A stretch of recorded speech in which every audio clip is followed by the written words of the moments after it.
Welcome back to another episode of Healthy Kidneys After 60. I am your host, Jane Pauley, and tonight we are stepping away from the usual charts and numbers to look at something much closer to home, something right at your fingertips that you might have been ignoring for decades. We are joined by a man who has spent over half a century peering into the mysteries of the human brain and the silent signals of the body, Dr. Sanjay Gupta. Dr. Gupta, thank you for being here with us in this quiet space to share your wisdom with our listeners who are navigating their golden years. It is a profound pleasure to be here, Jane.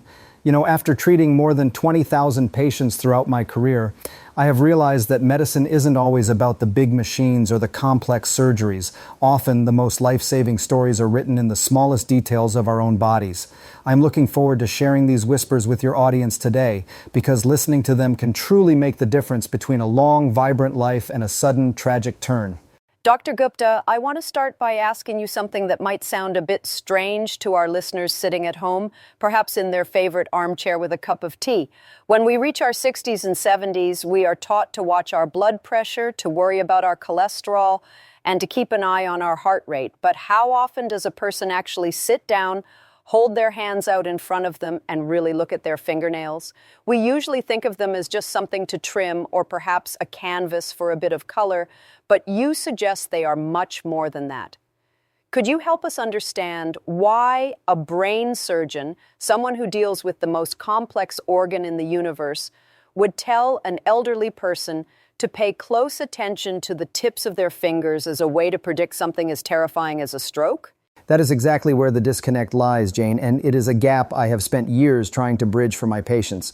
You see, the human body is an integrated masterpiece. It doesn't operate in silos. When I talk to people in their 60s and 70s, I see the worry in their eyes about a sudden stroke, that bolt from the blue that changes everything in a second. But what people must realize is that a stroke is rarely truly sudden in the eyes of the body. It is the end of a long, quiet road of declining circulation. I often ask my patients to look at their nail beds because that area is home to some of the smallest, most delicate capillaries in your entire system. This is what we call the microcirculation. Think of these tiny vessels as the canaries in the coal mine. Because they are so small and so far from the heart, they are often the very first place where blood flow starts to falter. If the blood isn't reaching your nail beds with enough pressure and oxygen to keep them pink and strong, what do you think is happening in the equally tiny and delicate vessels deep inside your brain? The fingernail isn't just a piece of keratin, it is a transparent window. Beneath that nail is a rich bed of blood vessels that are directly linked to the same vascular health that governs your cerebral blood flow. When the circulation to the extremities weakens, it is a loud whisper from the body saying that the pipes leading to the brain are likely narrowing or becoming brittle as well. It is fascinating to think of our hands as a window into our heads. I imagine many of our listeners are looking at their hands right now as you speak, perhaps noticing things they never gave a second thought to before. It feels almost like a secret language that we've forgotten how to speak. When you say the nails are whispering, it sounds poetic, but for a person over 60, it's actually quite a sobering thought. Is it really possible that a change in the texture or the color of a nail could be a more immediate warning sign than, say, a headache or a dizzy spell, which we often dismiss as just getting older? How do these tiny vessels at our fingertips manage to mirror the complex highways of blood that keep our brain functioning? It's not just possible, Jane, it's a physiological reality. We have to move away from the idea that getting older means getting weaker by default without a cause. When you have a headache or a dizzy spell, that is often the brain already struggling, already gasping for air, so to speak. But the nails change much earlier. If you notice your nails becoming thin, or if that healthy rosy pink hue starts to fade into a dull, chalky white, your body is telling you that the peripheral resistance in your circulatory system is increasing. In my 50 years of practice, I have seen that the state of the nail bed is a direct reflection of what we call vascular tone. If the blood flow is sluggish at the very end of your fingertips, it's a sign of systemic inflammation. This inflammation acts like sand in the gears of your arteries. It roughens the lining of the vessels, making it easier for plaques to build up. When I look at a patient's hand and see certain abnormalities, I'm not just looking at a nail. I'm seeing a potential map of where a blood clot might eventually form. We spend so much time looking for the big signs of a stroke like slurred speech or facial drooping, but those are the signs that the fire has already started. I want to teach people to look for the smoke, and that smoke is often visible right there on your fingers. It's about understanding that the blood that feeds your brain is the same blood that feeds your nails. If the delivery system is failing at the most distant outpost, the central command center, the brain is inevitably next in line. It's a biological early warning system that is accessible to everyone, no expensive hospital equipment required, just a bit of attention and a willingness to listen to what your body is trying to tell you before it has to scream. Doctor, one of the most heartbreaking things I hear from our listeners is this sense of resignation, this quiet acceptance that feeling weaker, more forgetful, or even noticing changes in their physical appearance is just the inevitable tax we pay for living a long life. They often tell me that they don't want to bother their doctors with small things like a brittle nail or a pale finger because they think it is just a natural part of fading away. How do we distinguish between what is truly a normal part of the aging process and those subtle, silent warnings that the body is actually in a state of distress and pleading for intervention before a catastrophe occurs? That resignation is perhaps the greatest enemy we face in geriatric medicine, Jane, because it masks the signals that could save a life. And I remember very clearly a man named Robert Miller, a 72-year-old retired teacher from Columbus, Ohio, who embodied this exact mindset. Robert was a sturdy man who spent his days in his garden, but he started noticing his fingernails were becoming incredibly pale, almost ghostly white, and so brittle they would snap if he just turned a doorknob. He told his wife it was just because he was over 70 and his body was drying out like an old autumn leaf, so he ignored it for months while his circulation was actually collapsing. When Robert finally came to see me, it wasn't because of his nails, but because he had suffered a transient ischemic attack, a mini stroke that left him unable to speak for 10 minutes. And as I sat with him in the clinic, I held his hand and looked at those pale, shattered nails and realized they had been screaming about his poor cerebral blood flow for nearly a year. His heart was pumping, but the microvessels in his brain and his fingertips were so clogged with silent debris that his cells were essentially starving for oxygen. We have this dangerous myth that aging must be painful or that our bodies must fall apart, but Robert's story teaches us that these small changes are not age, they are information. If Robert had understood that those pale nails meant his blood was too thick and his vessels too narrow, we could have prevented that terrifying moment in his garden when his world went silent. I spent hours talking to him about how the body uses its extremities to protect the core, and by the time his nails were failing, his brain was already on the verge of a shutdown.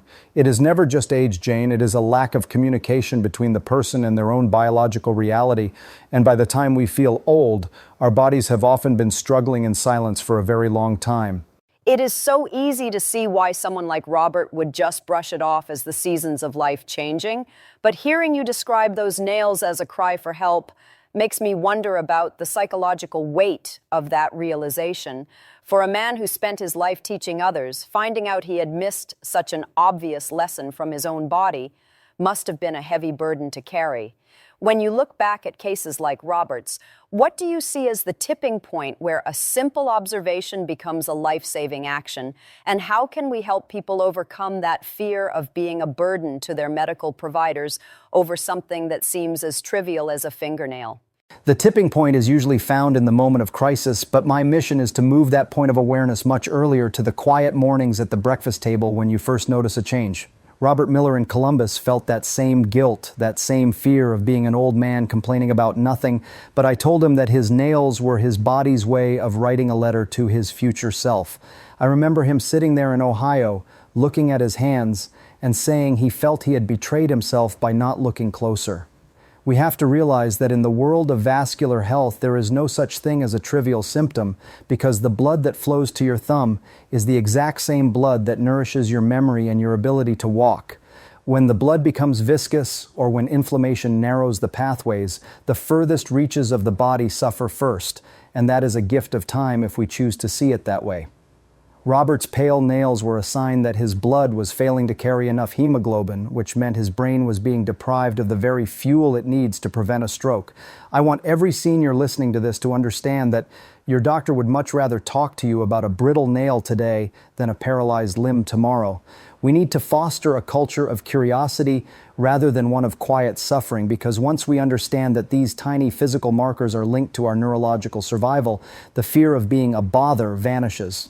Robert eventually recovered, and he became the most vigilant man I know, checking his nail beds every morning as if he were reading the daily news, because he realized that his hands were the early warning system for his mind. There is a certain comfort in the familiar, even when that comfort is based on a misunderstanding of how our bodies work. And I think many of us believe that as long as we can walk and talk, our circulation must be fine. We tend to think of the heart as this powerful pump that just works until it doesn't, without realizing that there is a massive network of tiny roads that the blood must travel to reach the brain. Could you walk us through the science of how this peripheral circulation in our fingers is actually a mirror for the blood vessels in our brain? And why the common belief that if I feel okay, I am okay is such a dangerous fallacy for those of us over 60? You've hit on a very profound truth, Jane, which is that we are often the last to know when our own internal systems are failing because the brain is incredibly good at compensating until it simply cannot anymore. People think of circulation like a big highway, but in reality, it is more like a vast network of tiny winding country roads, and it is on these tiny roads where the real trouble begins. Scientific research into microcirculation has shown us that the vascular bed under the fingernail is almost identical in structure and response to the small vessels in the cerebral cortex. When a person over 60 feels fine, they are usually relying on their body's amazing ability to reroute blood flow, but the fingernails don't have that luxury. They are at the very end of the line. If the flow there is sluggish, it means the systemic pressure is likely dropping or the vessels are losing their elasticity, which is a condition we call endothelial dysfunction. This isn't just a fancy medical term. It means the inner lining of your blood vessels is becoming sticky and narrow, and this happens everywhere at once, not just in one spot. So many people believe that a stroke is an event that happens in the head, but it is actually a systemic failure that manifests in the head. When we ignore the coldness in our fingertips or the slow growth of our nails, we are ignoring the fact that our brain is likely experiencing the same restricted flow, which leads to silent lacunar infarcts, tiny microscopic strokes that don't cause paralysis but slowly erode our memory and our personality. That idea of silent strokes eroding who we are is terrifying because it suggests we are losing ourselves bit by bit without even knowing it. It makes me wonder how many people are walking around today feeling perfectly healthy while their microcirculation is actually in a state of collapse. If the brain and the nail beds are so closely linked, why isn't this a standard part of every checkup? And what should we be saying to our doctors when we notice these tiny changes that don't yet feel like an emergency? It should be a standard part of every checkup, and in my practice, it always has been, because the nails never lie even when the patient tries to be brave. The danger of the "I feel okay" fallacy is that it assumes our internal organs have the same sensors for pain that our skin does, but the brain doesn't feel the lack of oxygen as pain. It feels it as a slight fog, a bit of fatigue, or a momentary lapse in focus. By the time you notice those things, the damage to the microvessels has often been occurring for years. I tell my patients to be their own advocates and to use the language of circulation rather than aging. Instead of saying, "I'm just getting old," tell your doctor that you've noticed your nail growth has slowed significantly, or that your nail beds are no longer a vibrant pink. These are clinical observations that point toward a reduction in peripheral perfusion, which is a major risk factor for major cardiac and neurological events. We have to break the habit of waiting for the big symptom because in the world of the brain, the big symptom is often the final symptom. The science shows that by improving the health of our smallest vessels through diet, movement, and hydration, we are directly protecting the integrity of our neural pathways. Every time you look at your hands and see healthy, pink nails, you are seeing a reflection of a brain that is being properly bathed in the oxygen-rich blood it needs to stay sharp and resilient. It is about shifting our perspective from crisis management to micro-maintenance, realizing that the health of the whole is found in the health of the smallest parts. It seems we are often our own worst enemies when it comes to interpreting the signs our bodies give us, especially when we mistake a sign of disease for a sign of simple aging. I've seen so many people notice those vertical ridges on their nails and just assume it's like getting wrinkles on the skin, unpleasant but ultimately harmless. But you are suggesting that these ridges, these deep lines, are actually markers of something much more systemic and potentially much more dangerous for our vascular health. That is exactly right, Jane, and it is a mistake that can have devastating consequences because those ridges are often the first visible signs of chronic vasculitis or a hardening of the arterial walls. I think of Helen Carter, a 68-year-old woman from Portland, Oregon, who was a very active grandmother and a vibrant part of her community.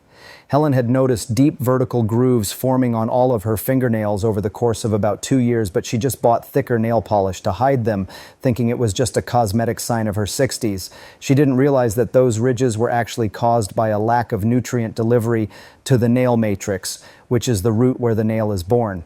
In Helen's case, her blood vessels were becoming chronically inflamed and narrow, a condition that was quietly setting the stage for a major blood clot. She wasn't feeling sick, she wasn't in pain, but her nails were physically deforming because the blood flow was so turbulent and restricted. When Helen finally ended up in the emergency room with a pulmonary embolism, a blood clot that traveled to her lungs, the doctors were surprised it had happened so suddenly. But when I saw her later and looked at those nails, I told her, Helen, your body has been trying to show you this for 2 years.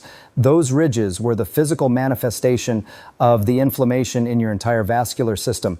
We often think that if something doesn't hurt, it isn't dangerous, but chronic inflammation is the silent killer of the elderly.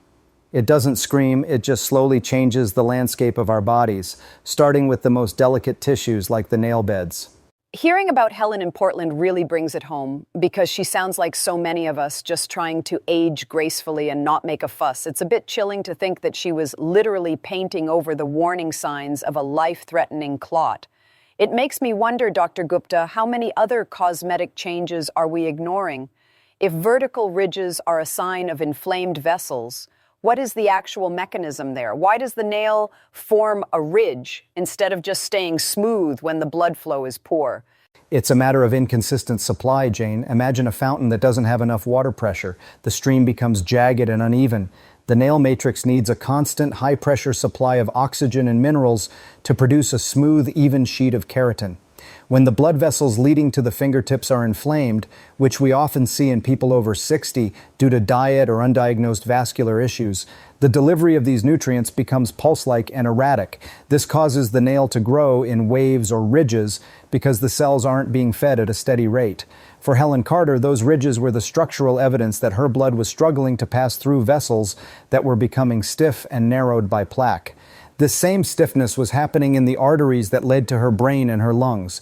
When we see those deep lines, we shouldn't reach for the nail buffer. We should be checking our inflammatory markers and our blood viscosity. I remember telling Helen that her nails were like the rings of a tree, telling the story of the environmental stress her body was under. Once we addressed her systemic inflammation through a massive change in her lifestyle and some targeted therapy, her new nail growth actually started to come in smoother. It was a visual proof that her internal pipes were finally clearing up. We have to stop seeing our bodies as a collection of separate parts and start seeing the nail as a direct extension of the heart and brain. Helen was lucky to survive her embolism, but she told me later that she wishes she had known that her nails were a diary of her health, not just a part of her beauty routine. The more we talk, the more I realize that the human body is constantly speaking to us, but we've lost the ability to translate its language. We've talked about the physical signs, but I want to delve deeper into the emotion of this. The moment someone realizes they've been living on the edge of a cliff without knowing it. It seems that stroke prevention isn't just about medicine, it's about a fundamental shift in how we listen to our own biological rhythm. You are so right, Jane. It's a very emotional journey because it involves facing our own mortality and the fragility of the systems we take for granted. I often think about the research into silent inflammation, which is the precursor to almost every stroke I've seen in patients over 60. This isn't the kind of inflammation you see when you stub your toe and it swells up. This is a microscopic chemical fire that burns through the lining of your arteries. I've seen thousands of patients who felt fine emotionally and physically, but their blood chemistry was telling a story of impending disaster. This is where the storytelling of the body becomes so important. We have to understand that our bodies are designed to survive, and they will sacrifice the lesser parts to save the greater parts. Your body will restrict blood to your nails to try and keep your brain alive for just a few more months or years, but eventually the resource runs out. I've had patients sit in my office and weep when they realize that the coldness in their hands or the strange shape of their nails was their body's way of trying to protect them, a final plea for help that went unanswered. It's a heavy thing to realize that you've been ignoring your best friend, your own body, while it was working overtime to keep you standing. That image of the body sacrificing the lesser parts to save the brain is so poignant. It's almost like a captain of a sinking ship throwing cargo overboard to stay afloat. But if we don't realize the cargo is being thrown out, we think everything is normal until the ship finally goes under. How do we start that dialogue with our bodies before the ship starts sinking? How can our listeners who might be feeling that silent fire of inflammation start to quench it before it reaches their brain? It starts with an honest look in the mirror and at your hands, Jane, and a willingness to accept that your health is a daily conversation, not a yearly checkup. We have to look at our lifestyle through the lens of vascular protection. When we eat highly processed foods or live under chronic stress, we are essentially pouring gasoline on that silent fire of inflammation. I tell my patients that every meal and every walk is a signal to their blood vessels. In my decades of experience, I've seen that the people who survive the longest aren't necessarily the ones with the best genes, but the ones who are most attuned to their subtle shifts. They are the ones who notice when their nails lose their luster, and they ask, why is this happening? Instead of saying, I'm just old, that emotional connection to our physical self is the ultimate preventive medicine. We need to move away from the fix it when it breaks mentality and move toward a nurture it while it thrives approach. When you realize that the tiny vessels in your fingertips are a direct reflection of your brain's health, you start to treat yourself with a different kind of respect. You realize that you aren't just a passenger in your body, you are the guardian of a very complex and delicate ecosystem. The high point of my career isn't the successful surgeries. It's the moments when a patient tells me they noticed a small change, took action, and avoided the operating table altogether. That is the real power of listening to the whispers. We are moving into some very specific and perhaps more alarming signs now. You mentioned earlier that the color of the nail is vital, but what about when the change is quite dramatic, like a bluish or purple tint? I think most of us would be very frightened to see our nails change color like that. But often, especially in colder weather or as we get older, we might just think it's poor circulation and rub our hands together to warm them up. But you say this color change is a sign of something much deeper, a lack of oxygen that isn't just about the temperature of the room. It is a critical distinction to make, Jane, because while cold hands can be common, blue or purple nails in a senior are a sign of peripheral cyanosis, which means the oxygen levels in your blood are dropping dangerously low before they reach the extremities. This is a red flag for the brain. I remember James Wilson, an 81-year-old gentleman from Tampa, Florida. James was a very sharp man, a retired engineer, and he lived in a warm climate. Yet he noticed his fingernails were always a faint shade of purple, and they seemed to have stopped growing almost entirely. He thought it was just a strange quirk of being over 80, but James was actually suffering from a silent form of chronic obstructive pulmonary disease and a weakening heart that wasn't pumping enough oxygenated blood to his brain. He was living in a state of constant low-level hypoxia. His brain was slowly being suffocated. Because the brain is so adaptable, James didn't feel out of breath in the traditional sense, but his nails were telling the truth that his lungs and heart were failing to keep up. When he finally came to see me, his cognitive tests showed a significant decline because his brain cells were literally dying from lack of oxygen. The purple in his nails was the color of deoxygenated blood pooling in the capillaries, unable to move forward. James's story in Florida is a perfect example of how we can be dying in plain sight while thinking everything is just fine. The fact that his nails stopped growing is also so interesting. It's like the body decided that growing nails was a luxury it could no longer afford because all the energy had to go to keeping his heart beating. It must be so difficult for families to notice these things if they aren't looking for them. What should a family member do if they notice their elderly parent has these bluish nails, but the parent insists they feel fine? You have to be the eyes for your loved ones, Jane, because often the person experiencing the decline is the last one to notice the change in their own mental or physical state. If you see that bluish or purple tint, especially if it persists when the person is warm, you must understand that this is a sign of a struggling cardiovascular system. In James Wilson's case, his daughter was the one who noticed it during a Sunday dinner in Tampa. She saw him reaching for a glass of water and realized his nails looked bruised, even though he hadn't hit them. That observation saved his life. When blood flow is that restricted, the risk of a major stroke or a heart attack increases by over 400% in the elderly. The body is essentially in a state of emergency rationing. It stops sending nutrients to the skin and nails to try and keep the core alive. James was lucky his daughter spoke up because we were able to get him on oxygen therapy and change his heart medication just in time. The slow growth of the nails is another major clue. A healthy nail should grow about 3 millimeters a month.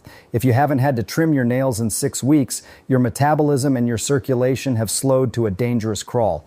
I always tell families, don't look for the big fall. Look for the small change in color. Look at the nail beds during the day. If they aren't a healthy, vibrant pink, your loved one's brain is likely gasping for the same oxygen those nails are missing. It's a silent emergency, and it requires immediate medical attention to check the heart's ejection fraction and the oxygen saturation in the blood.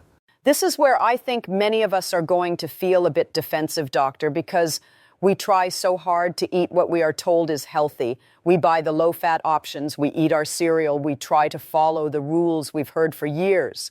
But you are suggesting that some of these very habits, the ones we think are protecting us, might actually be fueling the inflammation that leads to these vascular problems and ultimately to a stroke. It's a bit of a shock to hear that our healthy breakfast might be betraying us.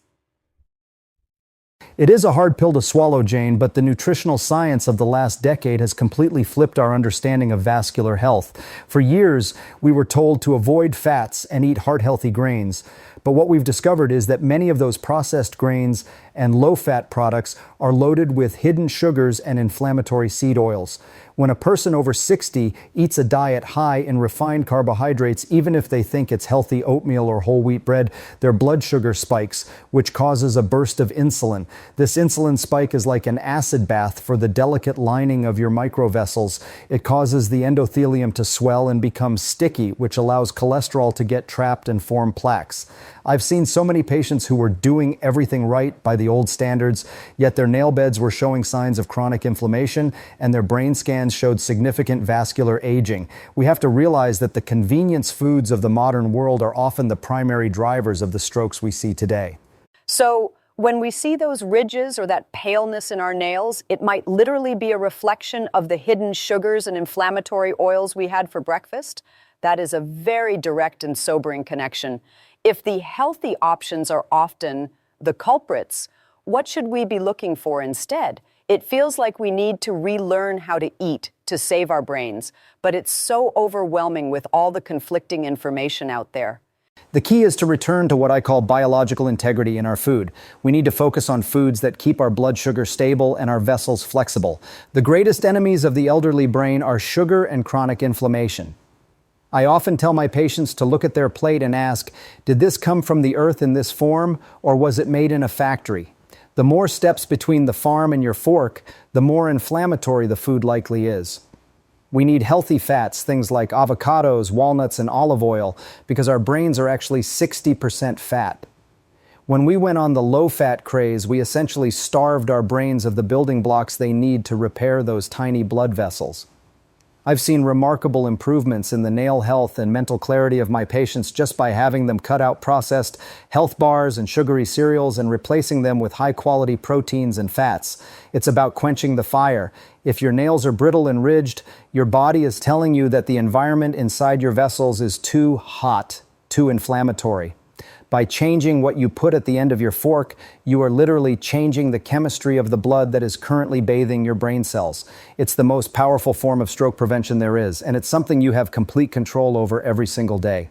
It's empowering to think that we aren't just victims of our genetics or our age, but that we have these tools at our disposal. We've talked about the warnings and the dangers, but I want to focus on the hope now, the small, almost humble habits that can actually turn the tide.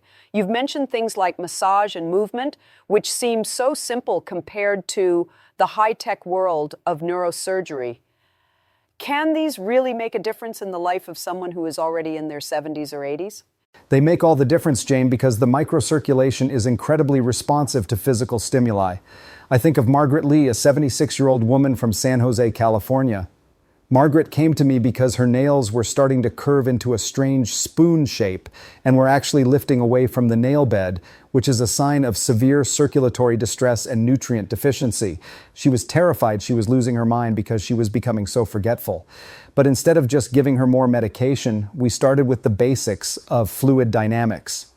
I had her start a regimen of micro movements, simple things like massaging her nail beds for 5 minutes a day to stimulate blood flow, taking short walks after every meal to help her body process glucose, and dramatically increasing her hydration. Water is the lubricant of the blood. If you are dehydrated, your blood becomes like sludge, and it cannot reach those tiny vessels in the brain or the fingertips.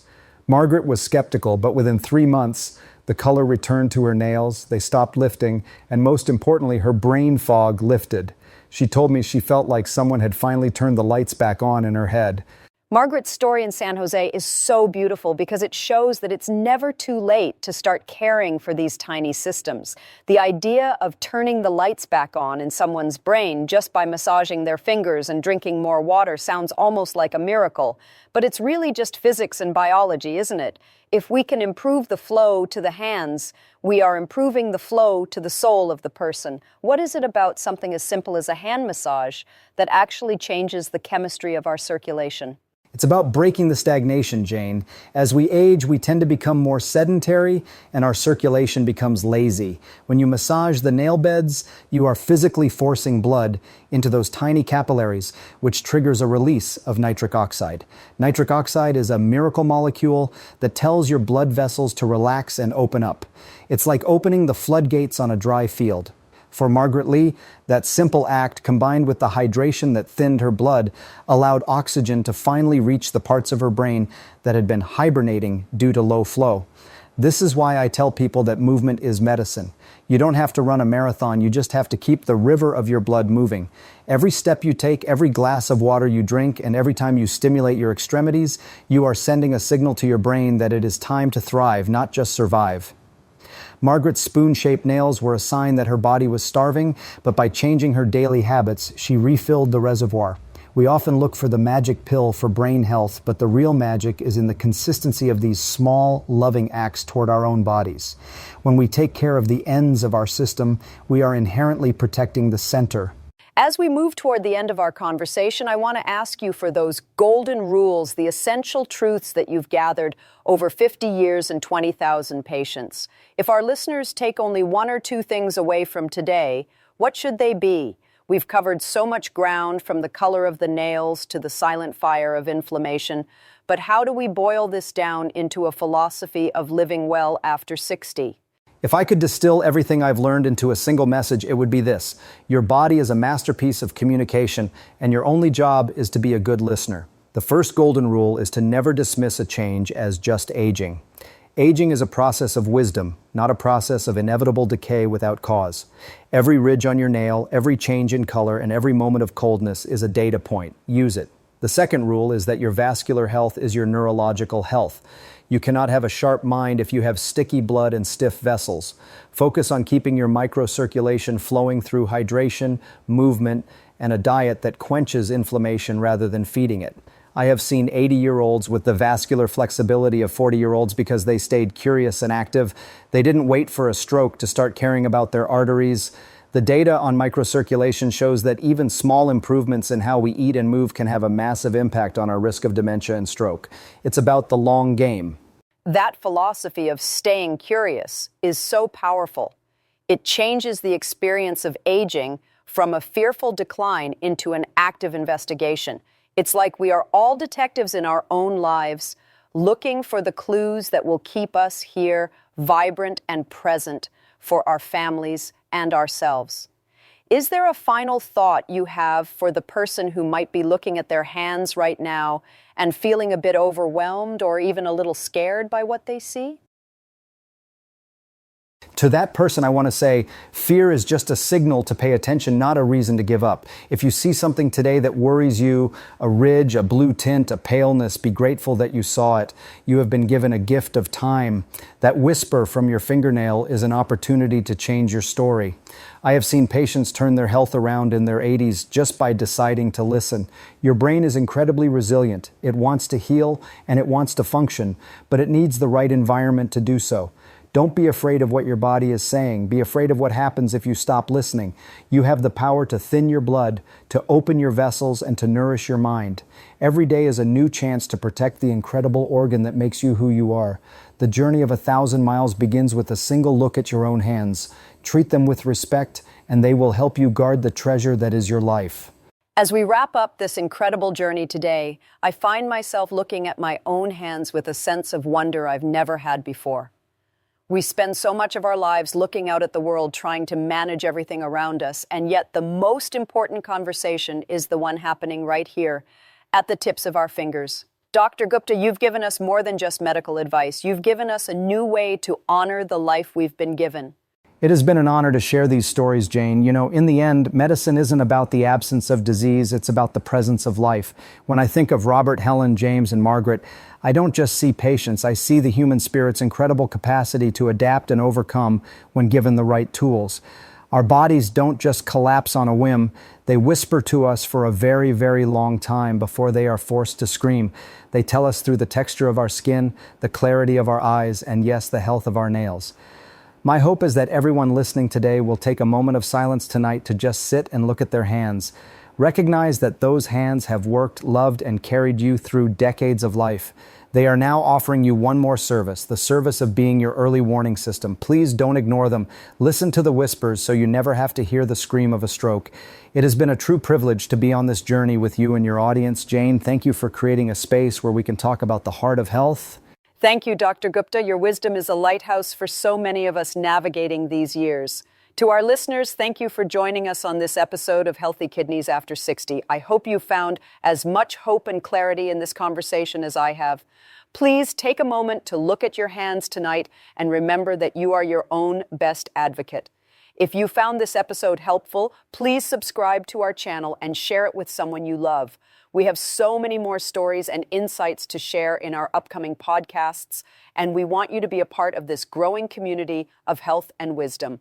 Until next time, I'm Jane Pauley. Stay curious, stay mindful, and above all, stay well. We'll see you in the next episode.